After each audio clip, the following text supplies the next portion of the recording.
The Galactic Survey Authority had existed for 11,400 years. In that time, it had mapped 3,200 star systems, cataloged 847 habitable worlds, and charted every major current of deep space from the outer veil to the condensed core. Its mandate was simple: no corner of the galaxy should remain unknown.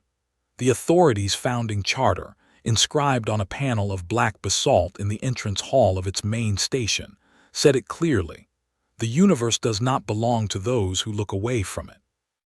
The authority's council chamber was carved from pale green stone, not built, carved, in the old style, by 40,000 workers over the course of 11 years, 300 years after the authority's founding.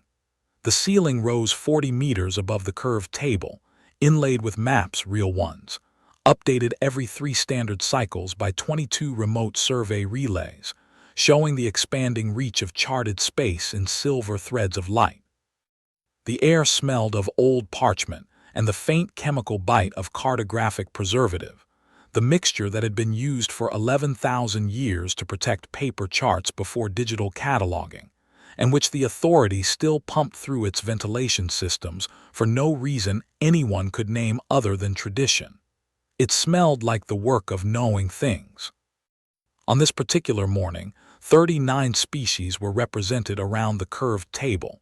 The session had already run for 4 hours. 7 items had been reviewed. The 8th was the one Vel Druon had been waiting 14 years to reach. He was 312 years old.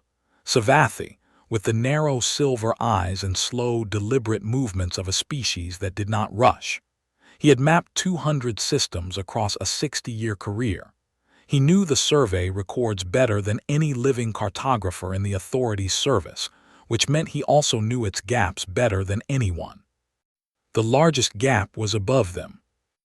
The map on the ceiling showed charted space as silver threads, dense and branching, covering everything, almost everything.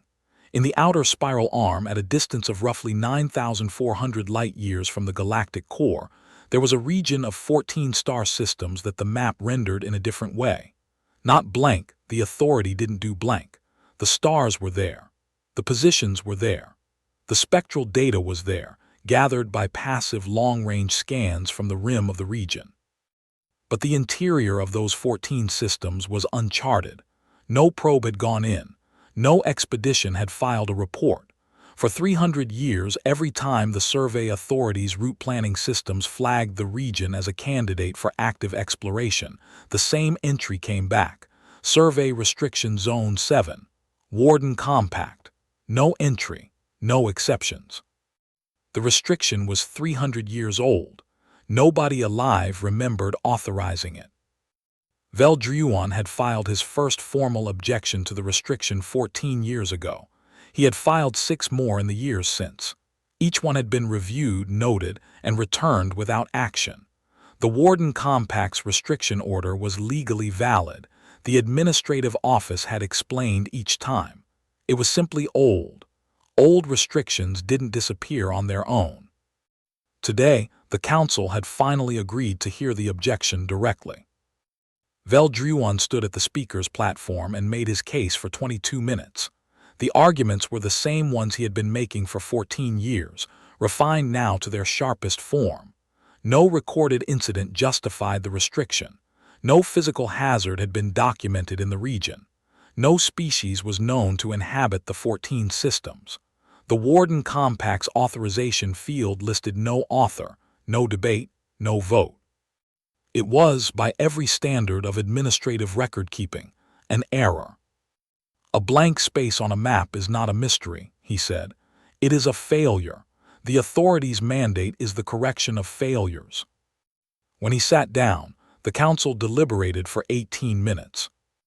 The vote was 34-5 to approve the survey expedition. Vel Druon signed the expedition charter first.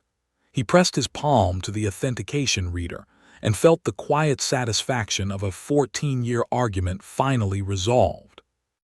In the corner of the chamber, 4 seats back from the main table, Tessavar sat without moving. Tessavar was Fenori, 6,000 years old, one of 9 surviving members of their species, which had once numbered in the billions before an extinction event 2,200 years ago, reduced them to a small elder population that now lived mostly in academic institutions and observer roles across the galaxy. Tessevar had attended every Survey Authority Council session for 200 years. In that time, they had never spoken at one. They held a non-voting observer designation, ancient courtesy extended to elder species, and they sat in the same seat every session and watched and said nothing. When the vote was announced, Tessevar did not move. Only their eyes closed, briefly, just for a moment. Then they opened again. Nobody noticed. One council member, a young Fennery administrative assistant named Sierra Vell, who sat 3 rows behind Tessevar and had attended 12 sessions, would later recall seeing it. She would describe it in a report filed 6 months after the expedition returned. She said it looked like grief. She said she had dismissed it at the time as tiredness. She said she had not understood until later what Tessevar must have already known. The station called Pale Threshold orbited a gas giant at the edge of a quiet system 700 light-years from Survey Restriction Zone 7. It was not a large station. 22 crew members, a monitoring array on 3 outboard spines, a relay center, a small operations bay, and 8 crew quarters that were always slightly cold because the heating system in Section C had been malfunctioning for 11 months, and the repair parts were on order. The station smelled like recycled air, and the faint burnt wire smell that old monitoring equipment developed after years of continuous operation. The mess table had a long scratch in it from when someone had dragged an equipment crate across it 4 years ago and never been identified. Commander Yara Solis received the news of the vote 6 hours after it concluded. She was sitting at her desk when it came through. The desk was small, barely larger than her datapad, and it was covered in the quiet evidence of 19 years of diplomatic service. A framed photograph of a coastline on the wall behind her, a stack of physical survey reports she had been annotating with a pen, a cup of tea that had gone cold while she was reading. She was 47, with short hair that had started going gray at the temples 3 years ago, and a face that absorbed information without moving much when it did. She read the survey report. She read it again. She set it face down on the desk. She picked up an encrypted handset and pressed it against her ear. When the line connected, she said, "Wake Pale Threshold, full watch, tell Captain Vashor."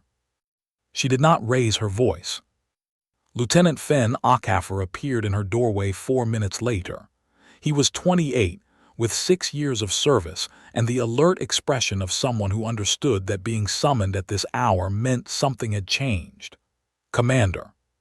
"What is it?" "Pull the Warden Compact from the Authority Archive," she said. "Original filing, full authorization record."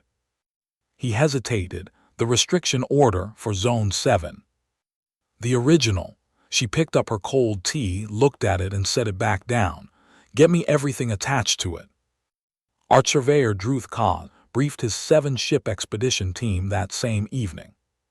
He was 180 years old, young by Vrethkai standards, for a senior appointment, but Druth Kaz had advanced quickly because he was precise. He had opened 4 unmapped sectors in his career: the Vareth Corridor, the Outer Tessani Belt, the Cradle Point Reaches, and the deep survey of the Corsari Drift that had taken 3 years and discovered 14 new habitable worlds. He was not a man who valued mysticism. He valued data. "Survey Restriction Zone 7 is 14 star systems in the outer spiral arm," he said to his team. "The passive long-range scan data suggests standard stellar distribution: 8 main sequence stars, 4 subgiants, 2 brown dwarfs. No anomalous readings. No recorded inhabitants. The restriction order dates back 300 years and carries no legal rationale that would hold up to current authority standards. We are going to correct that record." His lead surveyor, a Torvani named Vel Ashah who had worked with him on the Corsari Drift, asked the obvious question. There's been a lot of speculation about why the restriction exists. Some of the older staff say. Speculation, Druth Kaz said, is what happens when we don't have data. That's what we're going to fix. He was not cruel, he was simply thorough. Tessevar went to see Veldruon that night. This was unusual enough that Veldruon, who had been returning his expedition files to the archive, stood still in the corridor for a moment before remembering to say anything. Tessevar, I didn't. Veldruon. Tessevar's voice was low and precisely calibrated. The Fenari, when they chose to speak, were known for voices that seemed to carry weight regardless of volume. I would like to speak with you about Zone 7. Veldruon gestured toward his office. Of course, though I should say we are rather committed at this point. I know, Tessevar said, that's why I'm here. They sat across from each other in Veldruon's small office. The light was the pale amber of late-shift illumination. Tessevar folded their hands on the table. I was present, Tessevar said, when the Warden Compact was written. Veldruon went still. 300 years ago, Tessevar continued. I was younger then, by Fenori standards, and I was present at the emergency session as an observer when 14 species agreed to the restriction in 72 hours. A pause. I have never spoken about what I saw. I have attended this council for 200 years, and I have never spoken about it. But the expedition is leaving in 8 days, and there are people aboard those 7 ships who don't know what they are going into. Veldruon's voice was careful. What are they going into? Tessevar looked at him for a long moment. Then they said, a record. A record of what humanity is capable of when it has no other choice. There was a long silence. Veldruon had worked with survey records for 60 years. He understood what records could contain. He understood the difference between a record that was informative and a record that was dangerous. He said, slowly, Tessevar. How bad is it? The oldest living Fenori looked at the map on Veldruon's wall, the small personal one he kept, showing his 60 years of charted territory in blue threads against black. They looked at it for a long time. That, Tessevar said quietly, is what the Warden Compact is designed to prevent you from knowing. Lieutenant Akafer found the original Warden Compact filing at 300, station time. He had been working for 9 hours. There were 3 empty coffee cups on his desk, the good cups, the ones the authority issued for long shifts, not the disposable kind. The office smelled like cold coffee and the recycled air staleness of a station that had been sealed against vacuum for 11 months of continuous operation. The archive access system had required 4 separate authorization codes to reach the original document, which was itself an anomaly. Standard administrative records required 1. The document was 300 years old. The text was clean. It had been migrated through 6 successive archive systems and was perfectly legible. Galactic Survey Authority, Restriction Order, Survey Restriction Zone 7. Issued under the Warden Compact, ratified in emergency joint session by the Galactic Council. 9 of 46 species representatives present. The Conclave of the Free Systems, 4 representatives. The Survey Authority Executive Body, and 11 additional signatory species. Authorization Field, Earth Compact Sector Operations, Emergency Session Chair. Duration indefinite. Review cycle none. Override conditions none. The restriction on Survey Zone 7 is not based on navigational hazard. It is not based on territorial claim. It is not based on recorded incident within the zone. It is based on what is within the zone. No further detail is provided in this document. No further detail will be provided. The Warden Compact signatories agree that the provision of further detail serves no constructive purpose. The restriction exists. It will continue to exist. That is sufficient. Filed by authority of the Earth Compact, Sector Operations. Countersigned, 13 additional species. Emergency session duration, 72 hours. Akefer read it twice. He looked up. His coffee had gone cold. "Commander," he said carefully. He was speaking into the comms channel to Solis' office, where she had been for most of the last 9 hours, working through a separate set of records. Why did 14 species agree to seal a zone in 72 hours without a public vote and without stating any reason? There was a pause on the line. "Because," Solis said, "whatever they saw needed to stop being seen as fast as possible." "What does that mean?"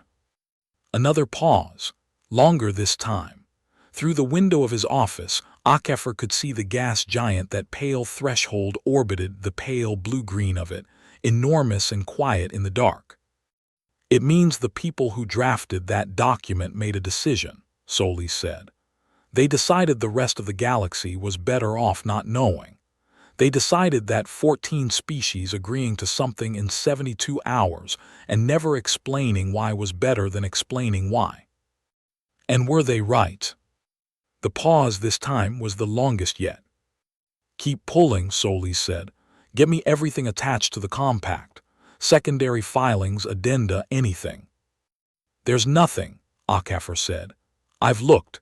The main document is the only filing. There's a single reference log showing the document was accessed 14 times in 300 years. The last access before yours was 14 years ago." He checked the access record. "That one was Veldruan," he said. His first formal objection.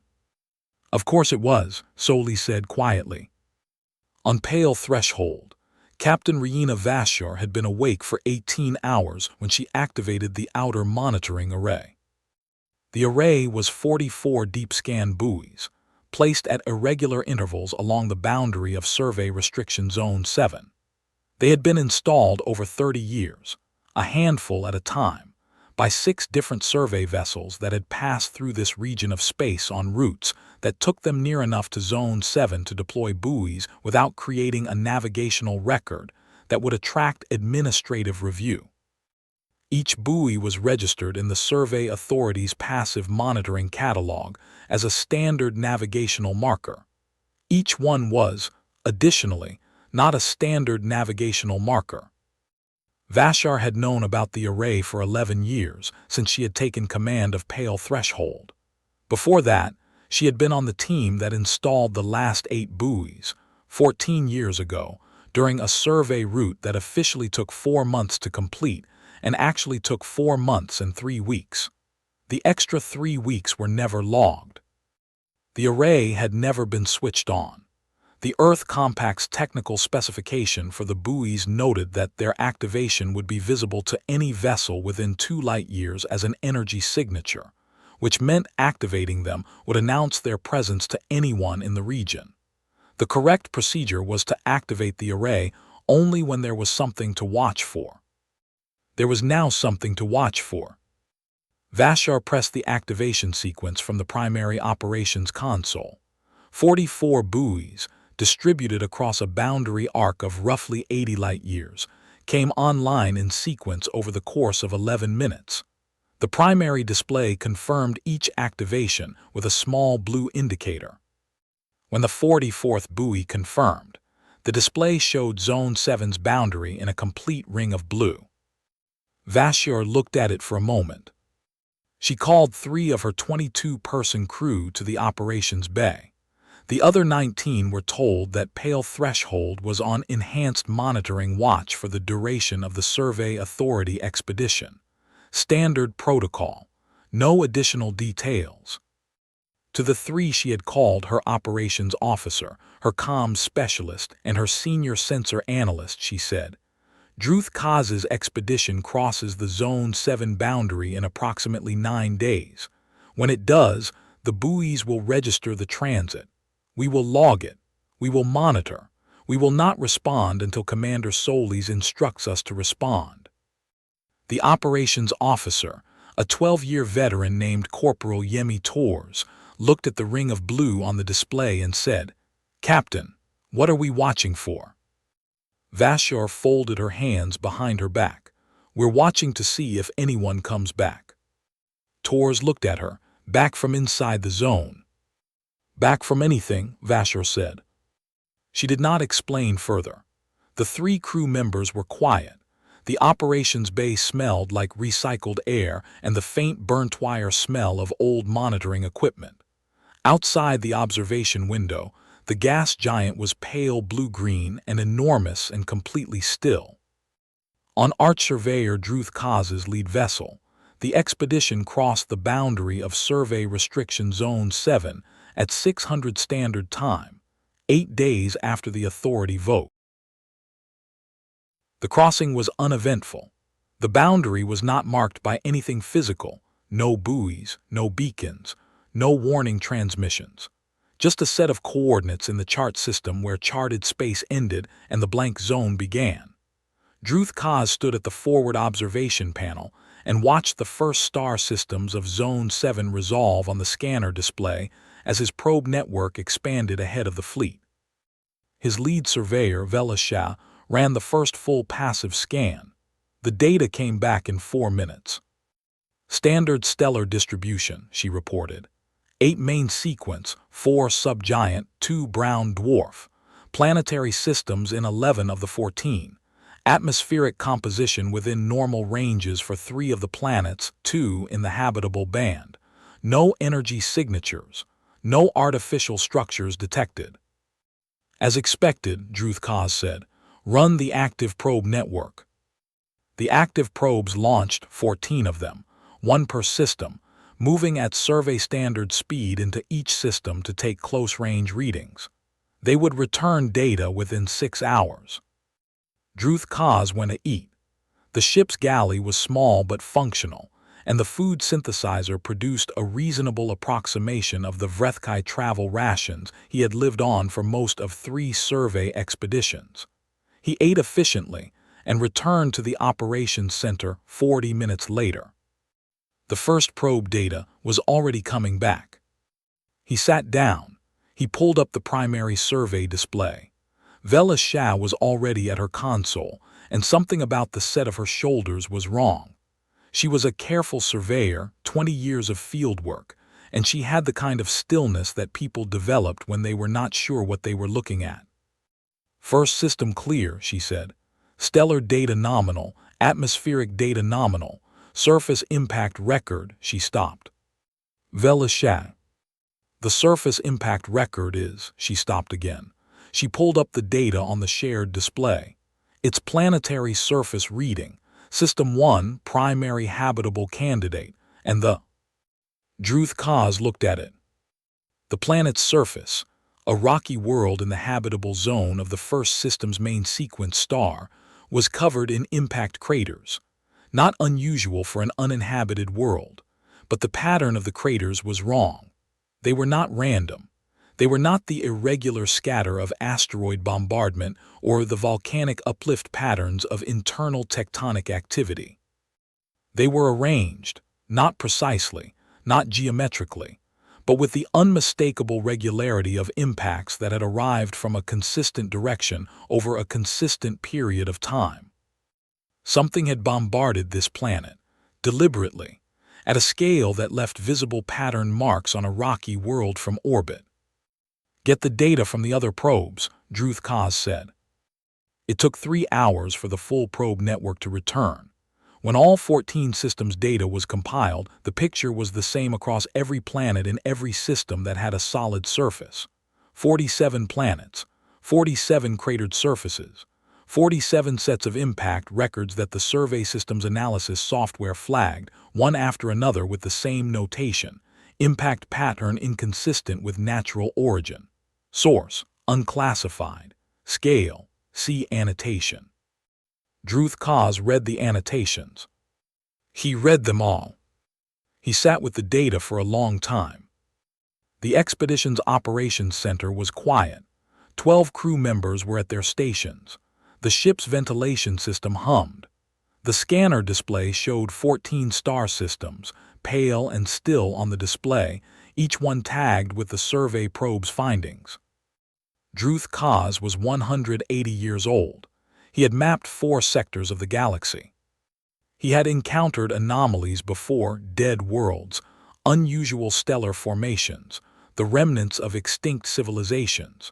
He understood how to read evidence. He understood how to distinguish between the marks left by natural processes and the marks left by intelligent ones. He had never seen anything on the scale. "What?" said Velishak quietly from beside him. "Did this?" Druth Kaz did not answer immediately. He was looking at the annotation on System 7's primary planet, the largest of the 47 documented surfaces, the one where the impact record was densest.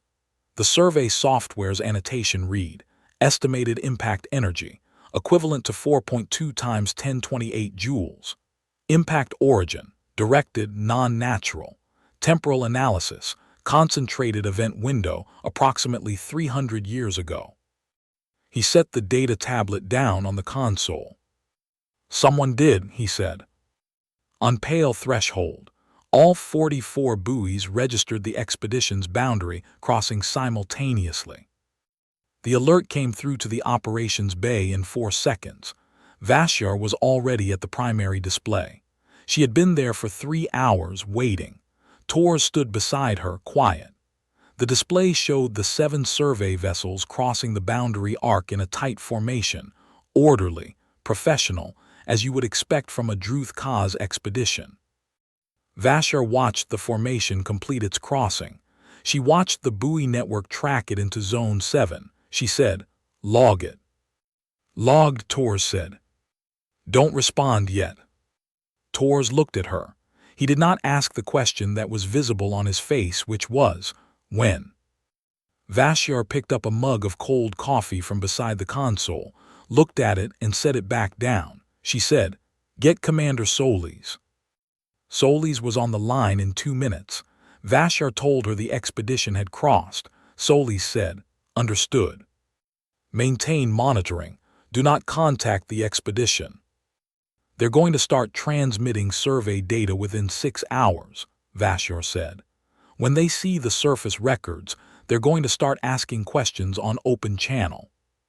"I know," Solis said. "Let them ask." And then Solis said, "I'll answer." The expedition's first open channel transmission came 7 hours after boundary crossing. It was sent on the Survey Authority's standard data relay frequency, flagged as a preliminary findings report. It contained the survey probe data from all 14 systems. It contained Vel-Ashaz's analysis. It contained Druth Kaz's notation, appended at the bottom, requesting immediate consultation with Survey Authority executive body. Nature of findings: anomalous. Recommends suspension of active survey operations pending consultation. Druth Kaz was not a man who used the word anomalous lightly. He had not, in 4 previous survey expeditions, ever requested suspension of active operations. The transmission reached pale threshold in 6 minutes. Commander Solis read it in full twice in her office. Her cold tea had been replaced by a new cup, which had also gone cold. Lieutenant Akaffer sat across from her. He had been reading his own copy on his datapad. "He saw the impact records," Akaffer said. "Yes." "He's going to ask what made them." "Yes." Akaffer set his datapad down. He was 28 years old, and he had 6 years of diplomatic service, and in those 6 years he had developed a reasonable tolerance for the complexity of interspecies political situations. He was finding the limits of that tolerance now. "Commander," he said carefully, "are you going to tell him?" Solis looked out the observation window. The gas giant was rust-orange on this side of the station's orbit, the sun behind it catching the upper atmosphere in a warm band of color. "I'm going to tell him," she said, "what he needs to know to make the right decision." "Which is?" "To leave." She picked up the encrypted handset and opened a direct channel to the expedition's lead vessel. The connection established in 40 seconds. Druth Kaz's voice came through clearly, precise, controlled, the voice of a professional who was managing something he did not yet understand. Commander Solis, he said, I was expecting to hear from the Survey Authority executive body. They asked me to respond, Solis said. Her voice was level. She had been in diplomatic service for 19 years. Arch-Surveyor Kaz, I've reviewed your preliminary findings. Then you've seen the surface data. I have. A pause. I want to know what made those impacts. I know, Solis said. Another pause, longer. Commander, I am the head of a legally authorized survey expedition. I have a mandate. You have a mandate to map the region, Solis said. You don't have a mandate to receive a detailed briefing on its history. Those are different things. The history is part of the survey record.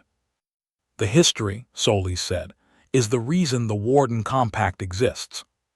Silence on the line. The operations bay was very quiet. Torres was watching the primary display, tracking the expedition's 7 vessels where they held position just inside the zone boundary. Vashar stood beside him, hands folded behind her back. Then tell me what the compact is protecting, Druth Kaz said. I'm going to tell you something else instead, Solis said. I'm going to tell you that 14 species signed a restriction order in 72 hours without public debate, without stating a reason, and without setting a review cycle. I'm going to tell you that 11 of those 14 species no longer exist in their original form. And I'm going to tell you that the 3 species that do still exist all maintain observer representation at the Survey Authority Council, and have done so for 300 years. A pause. You're describing guardians. I'm describing a choice, Solis said, made 300 years ago, to seal something that didn't need to be seen by people who had seen it. And the humans, Druth Kaz said slowly, were the ones who chose what needed sealing. The Earth Compact authored the compact, Solis said. Yes. Silence. 9 seconds of it. Akafar, across the desk from Solis, was watching her face. She was looking at the observation window. Her expression was the same one she always had, absorbing information, not showing it. Commander, Druth Kaz said. His voice had changed. Not dramatically, he was a professional and professionals don't allow dramatic changes, but something in the precision of it had shifted. The certainty was still there. It had a different texture now. The impact energy on System 7's primary planet. Did you see the annotation? I did. 4.2 times 1028 joules. Concentrated impact window. 300 years ago.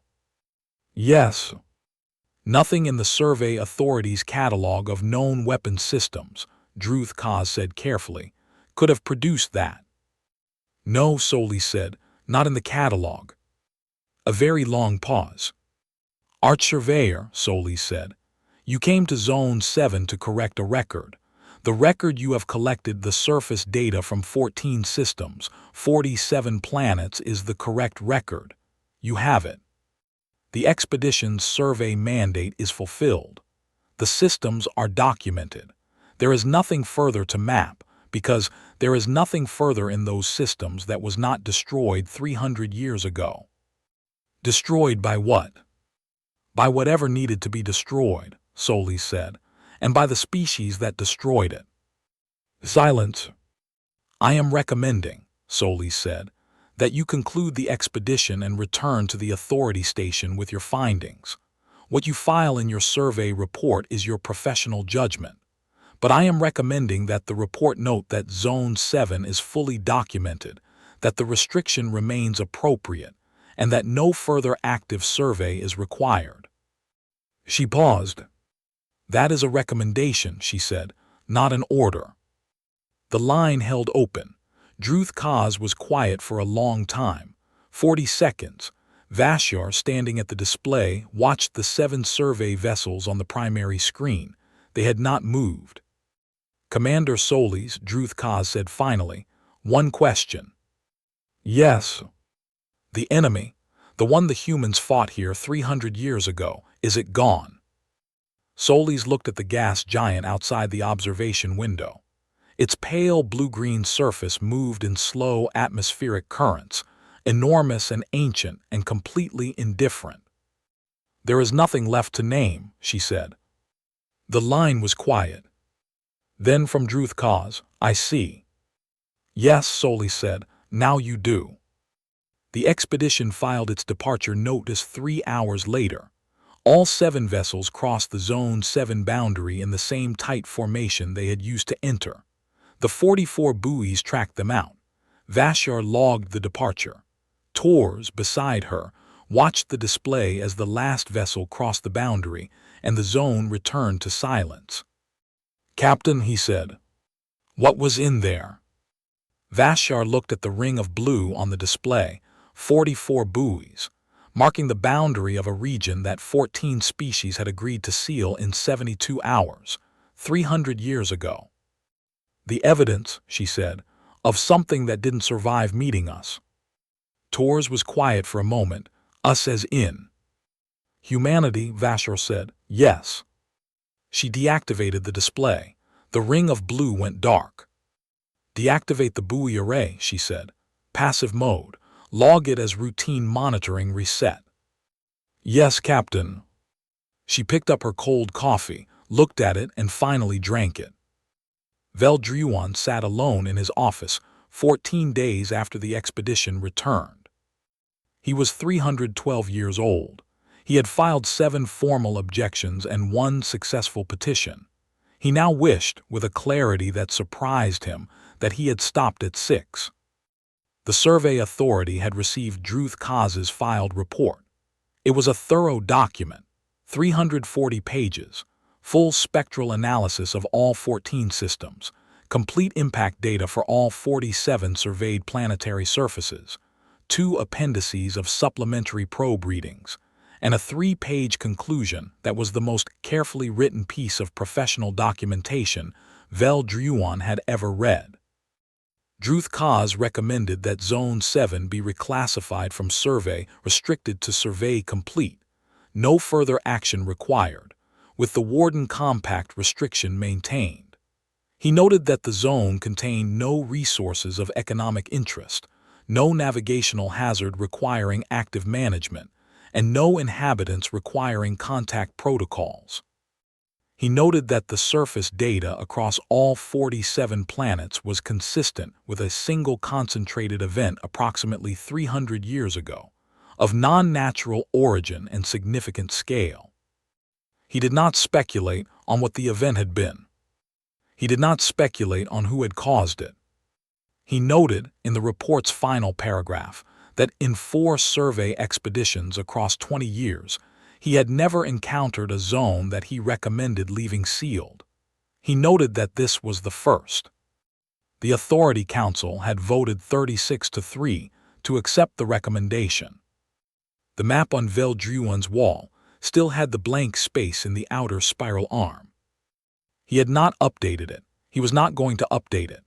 The survey data existed. Druth Kaz's report had formally completed the documentation of Zone 7. By every technical standard, the region was now charted.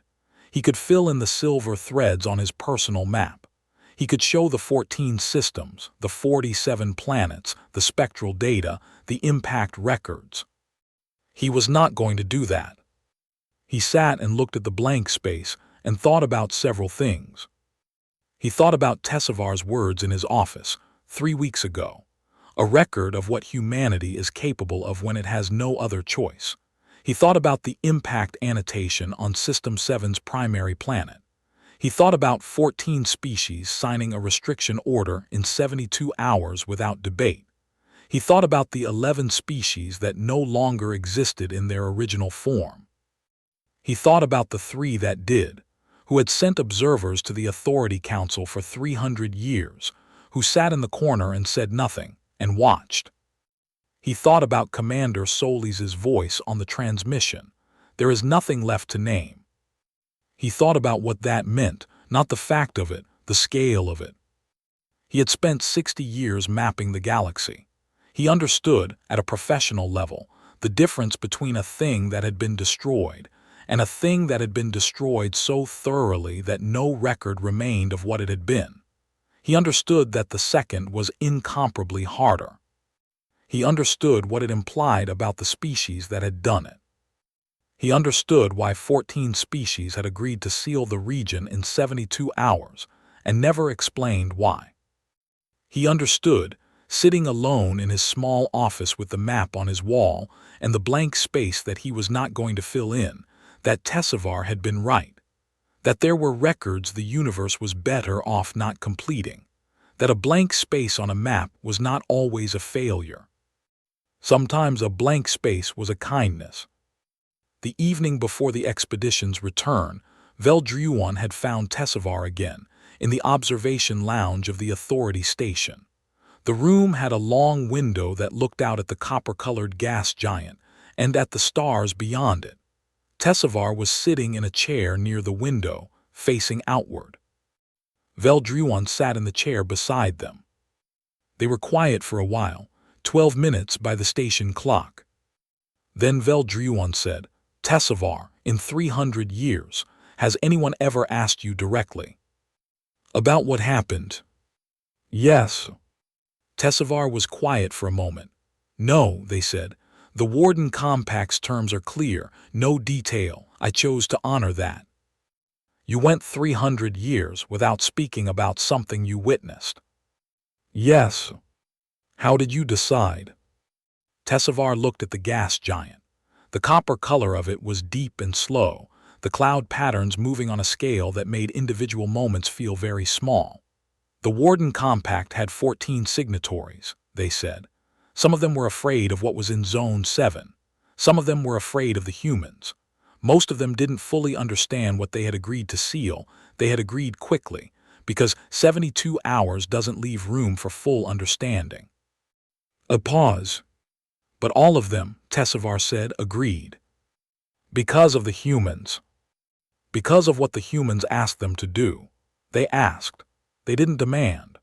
They explained that the zone needed to be sealed and they asked. And all 14 species said yes, because when you have just watched what was in that region stop existing, and you look at the species that made it stop existing, and that species looks at you and says please. Tessivar stopped. "You say yes," Veldruon finished quietly. "You say yes," Tessivar agreed, without needing the rest of the sentence. Veldruon sat with that for a while. "Did the humans ask you personally," he said, "to stay silent?" "No," Tessivar said, "that's the thing.